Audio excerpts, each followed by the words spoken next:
Bismillahirrahmanirrahim. Assalamualaikum warahmatullahi wabarakatuh.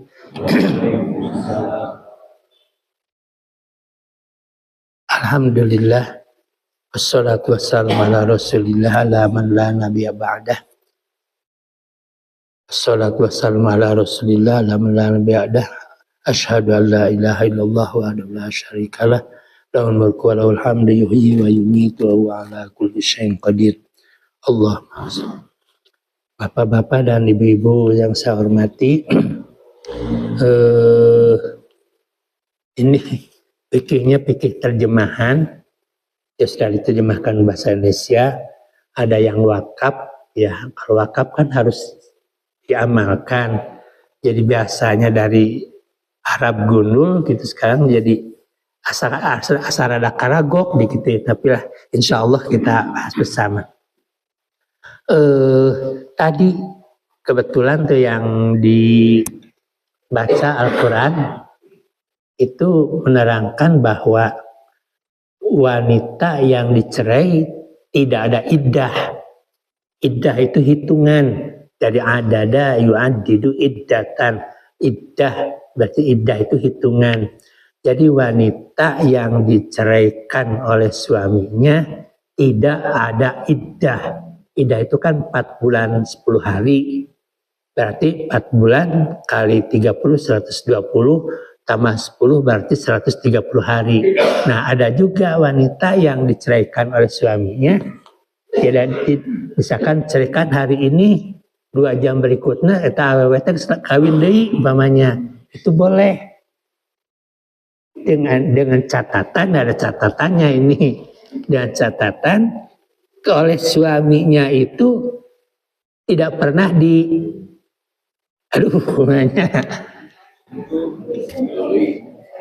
ya digitu-gitulah gitu. Nah, masih kembali utuh lah gitu. Nah itu tidak ada iddah. Tapi jarang kan yang gitu, percuma kawin tuh ada gitu mah atau gitu. Nah itu kecuali kalau pernah melakukan hubungan senggama suami istri, baru itu ada iddah.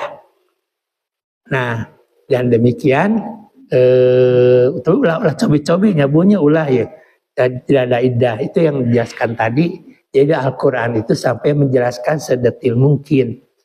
Nah, sekarang kita bahas lanjutan yang kemarin.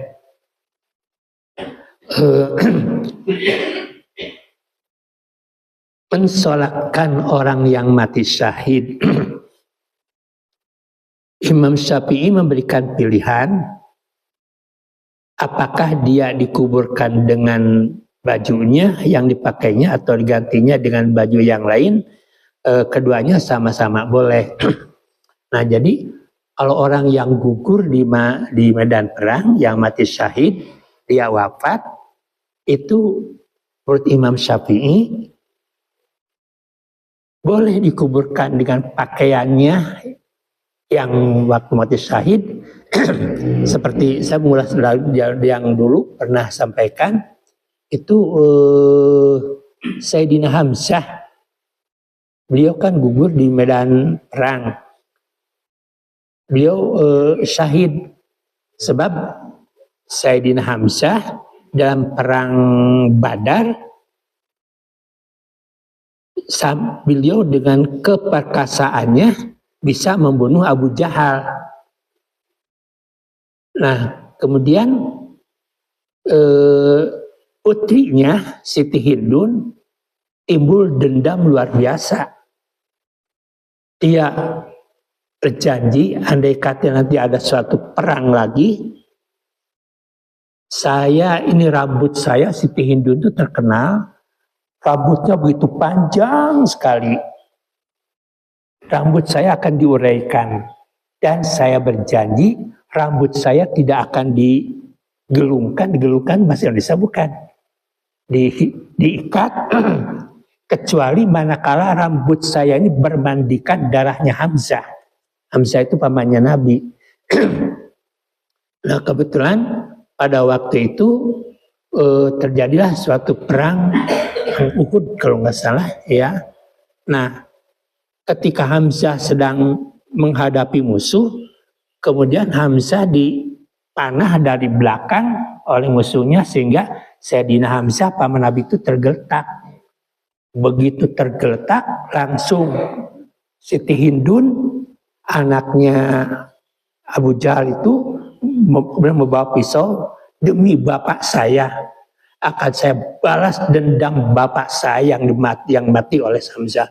Kemudian Hamzah itu dibelek ininya, Hamzah masih hidup pada waktu itu, dibelek dadanya, kemudian jantung Hamzah itu diambil dan dimakan mentah-mentah, dan darah yang mengalir di Hamzah itu langsung dibasuhkan ke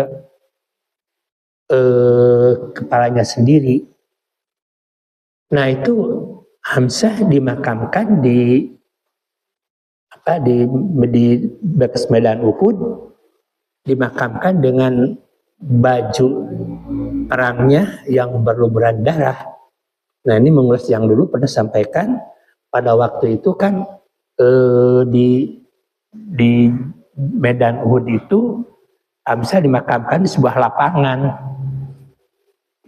perang, tidak ada penghalang apapun juga. Nah satu waktu itu setelahnya 400 tahun wafatnya kalau nggak salah, itu terjadi banjir di medan Uhud sehingga Sayyidina Hamzah terangkat, kan pasir mudah kena air banjir.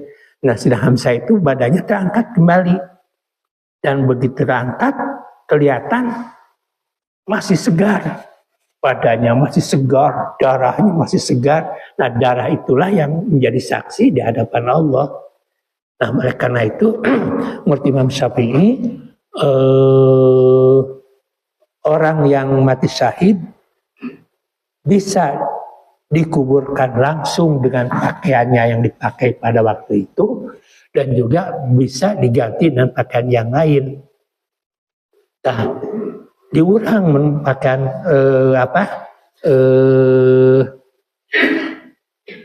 kain kapan itu putih. Kalau zaman dulu darah itu apa yang ada aja gitu. Kalau pakai mau kena ya mau kena. Jadi nggak berpakaian. Tapi sekarang pada galibnya adalah warna putih seperti Pak Chandra sudah jalan kacai lah ke Mekah gitu, terus berapa puluh kali sudah hafal. Daina mah mau kena baheula di Indonesia nggak ada warna-warna, semuanya pasti putih. Kan ayeuna mah batik teh, nu hidung teh, nu burung teh, wah segala macam. Nah, kembali bahwa dimakamkan juga tidak usah kain putih saja, bisa boleh kain yang lain, yang penting menutupi syarat untuk membungkus jenazah. Nah, menurut Imam Syafi'i di sini kembali yang tadi bahwa akhirnya Siti Hindun juga masuk Islam. Ketika itu Nabi Muhammad ya illa man taba wa amana wa amila amalan sholihan fa ulaika yubadillahu sayyi'atihim hasanat, bahwa orang sebesar apapun juga dosanya orang apabila berislam fa ulaika yubadillahu sayyi'atihim, maka Allah akan gantikan kejelekannya, kejahatannya dan kebaikannya. Nah, pada waktu itu Siti Hindun diterima Islamnya, tapi Umar bin Khattab tetap baud, masih dendam kepada Hindun, sebab sahabat Nabi yang paling disenangi oleh Nabi itu adalah pamannya sendiri, Siti Hamzah. Nah, di sini jadi sekali lagi di sini ungkapkan bahwa orang yang wafat mati syahid itu boleh dikuburkan dengan pakaiannya, dengan darahnya segala macamnya, dan menurut Imam Syafi'i boleh juga diganti dengan pakaian yang lain atau dengan kain kapan dan sebagainya. Menurut Imam Hanafi, Imam Maliki dan Imam Hambali, sebaik-baiknya kain kafan adalah kain kafan yang dibelikan oleh suaminya. Tuh, Imam Maliki dan Imam Hambali, sebaik-baiknya kain kafan yang dibelikan oleh suaminya. Nah, kalau kalau buat Imam Malik dan Hambali kan Imam Syafi'i, yang penting kain kapan dari mana aja gitu. Makanya sekarang rata-rata di tiap masjid suka menyediakan kain kapan. Soalnya kalau orang yang keluarga yang tinggalkan wafat itu gemper. Aduh, celana kapan, celana itu ya. Makanya masjid menyediakan sekarang itu. Nah, ibu bapak di sini juga sudah menyediakan, alhamdulillah sudah sejak sekian puluh tahun yang lalu kami menyediakan kain kapan dan samaknya, ketikarnya, minyak wanginya. Jadi ibu balik nggak mau maka disiapkan jadi oke gitu. Terus kalau saya tinggal daftar rekadani lah gitu. Nah kemudian menurut Imam Syafi'i, Maliki dan Hambali itu orang yang mati syahid tidak wajib disalati. Jadi buat Imam Syafi'i, Maliki dan Hambali tidak wajib disalatkan kalau yang mati syahid. Tapi menurut Imam Hanafi tetap wajib melakukan salat di jenazah sebagaimana mestinya orang yang wafat. Kemudian para ulama juga berbeda pendapat tentang salat atas mayat anak kecil. Menurut Imam Syafi'i dan Maliki, kalau anak ketika lahir itu menangis harus disalatkan, bukan disalatkan, harus melakukan salat jenazah, menyanomait disalatkan. Jadi kalau yang lahirnya itu tidak sempat mengeluarkan suara, itu tidak usah disalatkan. Tapi apabila mayat lahir itu mengeluarkan suara, nangis, tetap wajib disalatkan. Memang begini, ibu bapak apabila, atau ini benar tidaknya ini analisis dokter, apabila bayi yang lahir itu menangis berarti normal, dia bisa mendengar dan juga nanti bisa berbicara. Apabila bayi yang lahir itu tidak menangis berarti khawatir tunarungu nantinya. Makanya nggak aneh kalau orang yang bakal di rumah sakit kan bayi yang lahir itu disedot ininya yang di dalamnya, kemudian kakinya diangkat ke atas, itu dipukul-pukul pantatnya supaya nangis, bukan pukul sahabaknya ya, dipukul-pukul gitu supaya keluar suara. Tapi keluar suara berarti dia akan kedengaran. Apabila kedengaran berarti nanti dia akan normal. Nah jadi kalau menurut Imam Syafi'i dan Maliki, apabila anak yang lahir itu belum mengeluarkan suara apapun juga, maka dia tidak jenazahnya tidak usah melakukan salat jenazah. Kemudian ada juga pendapat imam yang lain, menurut Imam Syafi'i dan Maliki. Sedangkan menurut Imam Hambali dan Imam Hanafi, kalau dia sudah 4 bulan dalam kandungan ibunya, nah itu tidak, jadi miskramnya namanya, apabila sudah 4 bulan di dalam kandungan ibunya juga itu tidak usah disalatkan. Kemudian pendapat para imam, anak-anak kecil muslim kecuali setelah 6 tahun dan bila tidak sampai 6 tahun hanya disunahkan untuk disalatinya. Jadi ini ada pendapat begini, orang yang lahir ke dunia kalau di bawah 4 bulan, sebelum 4 bulan hidup di dunia ini tidak usah melakukan salat jenazah bagi jenazah itu. Apabila sudah di atas 4 bulan, dia harus melakukan salat jenazah. Tapi ini juga orang yang bayi yang lahir masih di bawah 4 bulan, itu mau disalati atau tidak jadi masalah, mubah hukumnya. Sedangkan yang pendapat lain juga ada juga yang mengatakan apabila yang lahir itu di bawah 6 tahun juga nggak usah disalatkan. Tapi pada umumnya para ulama, orang yang sudah, yang penting begini, dia yang lahir ke dunia ini pernah menghirup udara dan pernah mengeluarkan suara, nah itu tetap harus diwajibkan sholat jenazah.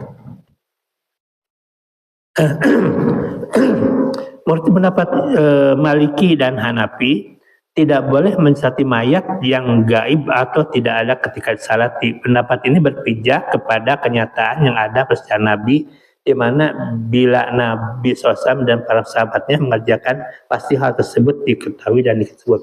Nah, ini ada dua pendapat, makanya ada sahabat kita dari golongan organisasi tertentu tidak ada salat gaib. Jadi yang namanya salat harus wujud, ada jenazahnya. Nah, kalau jenazahnya perempuan, maka imam sholatnya di tengah-tengah di sini, di jenazah kan ngajalpen gitu. Nah di sini di tengah-tengah, di pas pada udel. Tapi kalau jenazahnya laki-laki, maka imam melakukan sholat jenazahnya pas di pinggir kepala jenazah itu. Jadi bedanya gitu. Jadi kalau jenazah perempuan, imam berada di tengah-tengah jenazah. Bukan tengah ditumpahkan tengah-tengah, bukan. Maksudnya jenazah nggak boleh di tengah-tengahnya. Nah kalau jenazahnya laki-laki, imam berada di daerah kepalanya. Saya pernah begini, karena pada waktu itu tidak ada imam menyiapkan jenazah di sebuah keluarga yang wafat. Kemudian karena jenazahnya perempuan, ibunya, kemudian saya melakukan sholat di tengah-tengah mengimami. Anaknya marah, Pak, harus darah kepala. Terus saya jelaskan bahwa apabila jenazahnya perempuan harus di tengah-tengah, kalau jenazah laki-laki di kepala. Enggak, tidak bisa. Saya gambar, silahkan aja Bapak ke depan. Pada nggak mau akhirnya. Ya itu jadi tidak ada perbedaan antara melakukan sholat jenazah laki-laki dan sholat jenazah perempuan. Jadi itu sholli ala hadzal mait arba takbiratin imaman fardu kifayah, Allahu akbar. Nah, pendapat yang lain itu pendapat bahwa melakukan sholat jenazahnya harus ada. Bahkan kalau buat Imam Syafi'i, kalau kita pas datang jenazah sudah diangkut, boleh melakukan sholat jenazah di bawah kuburan. Yang tidak boleh itu melakukan sholat seperti sholat duhur, asar, maghrib, tidak boleh. Itu begitu ada ruku, ada sujudnya. Kalau sholat jenazah kan tidak ada ruku, tidak ada sujud. Berarti kalau yang wafat begitu kita mutasyah, kebetulan jenazahnya diberangkatkan ke pemakaman, kita boleh melakukan sholat jenazah di pemakaman. Yang tidak boleh itu melakukan sholat yang ada ruku, yang ada sujudnya, itu tidak boleh. Kalau yang tidak ada ruku sujudnya itu kita boleh melakukan sholat jenazah sana. Nah, pendapat yang kedua,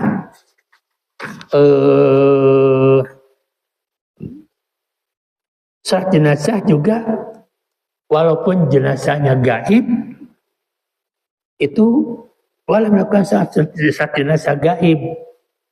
Umpamanya begini, sebab Nabi pernah melakukan sholat jenazah gaib ketika dapat kabar itu Raja Heraklius kalau nggak salah yang masuk Islam, dia wafat.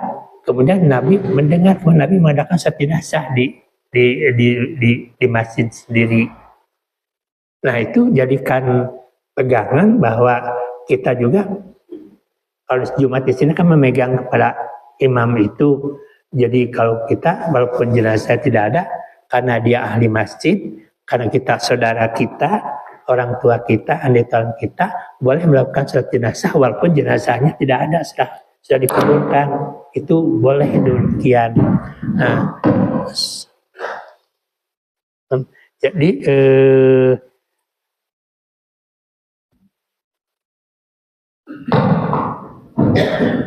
tapi ada juga yang berpendapat tadi bahwa tetap kalau sholat jenazah tidak boleh, jenazahnya gaib, harus berada di depan kita. Nah, kemudian ada salah satu doa, Allahumma gfir lihadal mayit. Ya Allah, ampunilah dosa-dosa mayit ini.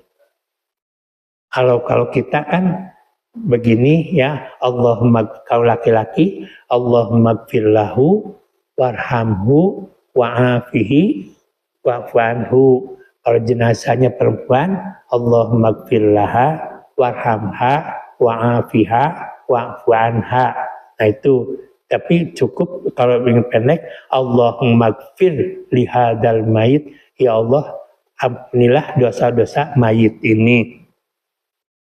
Nah, itu terdiri daripada 4 kali takbir. Sholli ala hadal mayit arba'at takbiratin imaman makmuman fardu kifayah laita Allahu akbar. Begitu Allahu akbar, sudah takbir pertama membaca surat Al-Fatihah. Bukan doa iftitah, tapi Al-Fatihah. Bismillahirrahmanirrahim, alhamdulillahirabbil alamin dan seterusnya.